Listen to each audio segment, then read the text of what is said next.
আমি কন্টেন্ট বানানো শুরু করে দিছি এখনই। হ্যাঁ, এক হাতে ক্যামেরা ধরে রাখছি, আরেকটা ফোনে তোর গ্রুপে আছি। তুই কি বললি সব রেকর্ড হয়। ও ব্রো। আর সত্যিকারের ইউটিউব ফিউটিউবে যে টাকা কারো ক্ষমতা নাই দেওয়ার। 1 मिलियन व्यूज 40,000 টাকা।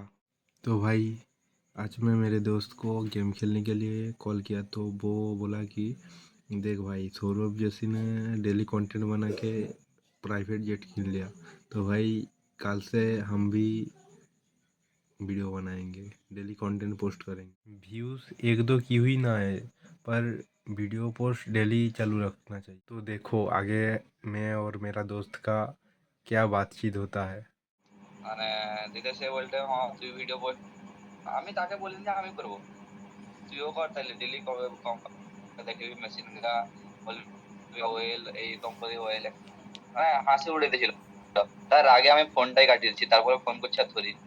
জানো কি মানে কতটা মানে কি হইলে ভাবে এই জিনিসটা আমি করতে পারি, মানে মনে হয় কিরকম ঢুকছে সে ব্যাপারটা। তোর ইনস্টা ফিডে এরকমই ফোন কাটিয়ে আসছে দিচ্ছি, ফোন রিলস। করে এটা ধরিয়ে দিচ্ছি। আমি মনে মনে ওটা ভাবি তুই সাপোর্ট করবি না ঠিক আছে, কিন্তু তুই হ্যাঁ, আমার মনে ওটাই থাক। তুই যদি হাসতো তোর গ্রুপ নয় বাড়ি যেতে কোনো গেম মানে গেম সত্যি বললি তুই মানে এলু বলি তাও তোকে আমি ব্যাপারটা বললি। তুই কি বলবো, আমি কন্টেন্ট বানানো শুরু করে দিছি এখনই। হ্যাঁ, এক হাতে ক্যামেরা ধরে রাখছি, আরেকটা ফোনে তোর গ্রুপে আছি। তুই কি বললি সব রেকর্ড হয়। ভাই মোটিভেশন ভাব, সে 10 সেকেন্ডের মধ্যে আমার মোটিভেশন হয়ে গেল। সিরিয়াসলি বলতে ভাই, মানে কি বলবো, আমি কাল না সত্যি বলতে মানে বলবো না যে আজকে নয় করা উচিত, কিন্তু আজকে রাত হয়ে গেছিল, কালকে না দেখ কি হয়। তাহলে কন্টিনিউ সিরিয়াসলি ভিডিও বলতে পোস্ট করবি। নিজেকে চেঞ্জ হইতে হবে ভাই। ও ব্রো। আর সত্যিকারের ইউটিউব ফিউটিউবে যে টাকা কারো ক্ষমতা নাই দেওয়ার। 1 মিলিয়ন ভিউজ 40,000 টাকা। চল। 1 মিলিয়ন ভিউজে 30-40 হাজার টাকা। So, যে 1 মিলিয়ন ভিউজ গেলে 30-40 হাজার টাকা। তুই যদি ডেলি 30 দিনে যদি 30টা ভিডিও পোস্ট করু, তার হুম মধ্যে যদি তোর 3-4টা ভিডিও 1 মিলিয়ন পার হয়ে যায়, হুম। তাহলে তোর মাসে দরকার আছে আর কোনো ইনকাম। একা তো যখন মানে সাবস্ক্রাইবার কম থাকবে, সাবস্ক্রাইবার বেশি হলে ছাড়ি দিলে তো কমে যাবে ভিউজ। ভাই আমি তো শুরু করে দিছি এখনই, আমার ক্যামেরা রেকর্ডিং চলছে, এটা ইউটিউবে পোস্ট হবে। ভাব মানে একটা মানুষের 10 সেকেন্ডের মধ্যে মোটিভেশনটা কিরকম হইলো ভাব।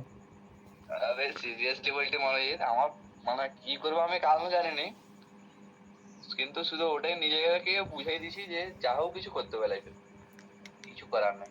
তাহলে কাল তুই তোর কোম্পানি যা, ক্যামেরা শুরু করে দে, ভাট বকতে থাক। আর বেশি কাউকে বলিলাম ডিমোটিভেট করবে তাদের কাছ থেকে, তাদের কাছে। কারণ মানে কি বলবো সবাই সাপোর্ট করবে না। সৌরভ যোশী বলতে বলে আমাকে ওরকম সব লোক দেখি হাসতো প্রথমে, হুম যখন আমার 1,000 সাবস্ক্রাইবার হইলো, 2,000 সাবস্ক্রাইবার হইলো, তখন ওরকম আসতো। যখন 1 লাখ সাবস্ক্রাইবার হয়ে গেল, সিলভার প্লে বাটনটা পাইলি, হুম। তখন তারা বুঝতে পারলো যে হ্যাঁ এই ছেলেটা কিছু করছে। তখন তারা আবার এর সাথে মানে কি বলবো তারা এদের দেখা দেখি আবার ব্লগ মানে পোস্ট করতে ছাড়ি দিল। আবে সৌরভ যোশীর পুরো ফ্যামিলিটাই ব্লগ করে, তুই দেখবি তার ব্লগ ভিডিও, তার যে ভাইগুলো আছে তারাও ব্লগ করে, তারা তবে যারা গেমিং। করে সে ফেমাস হওয়ার পর করে, তার আগে করতো না ভাই। সৌরভ যোশী বলতে কি বলতো, কি বলছে? তাকে বলতে তাকে পায়েল গেমিং কে চিনো মানে, জানোই তো সে আজু ভাইয়ের সাথে যাকে বলতো একটু। হুম সে তাকে জিজ্ঞাসা করছিল যে তোমার একটা ভিডিও থেকে কত ইনকাম হয়। হুম। সে বলতে আমার একটা ভিডিও থেকে একটা থার নিলবার মতো টাকা হয়েছে। ওয়াহ। তোকে ভিডিওটা পাইলে আমি পুরাই পাই, মানে এটা মানে ফেক তো বলবে না, কারণ দুটা মানে সেও একজন ইউটিউবার পায়েল গেমিংও। হুম। আর যার কথা বলছি তো জানোই সে মানে কি বলবো, আমি শুনি অবাক বলতে একটা ভিডিও থেকে তোর ইনকাম কত হয়। সে বলতে আমার একটা ভিডিও থার কিনে নেওয়ার মতো টাকা পাই। तो भाई आज की वीडियो यही ख़त्म करते हैं, कल देखेंगे क्या वीडियो बनाना जाए। तो भाई टाटा।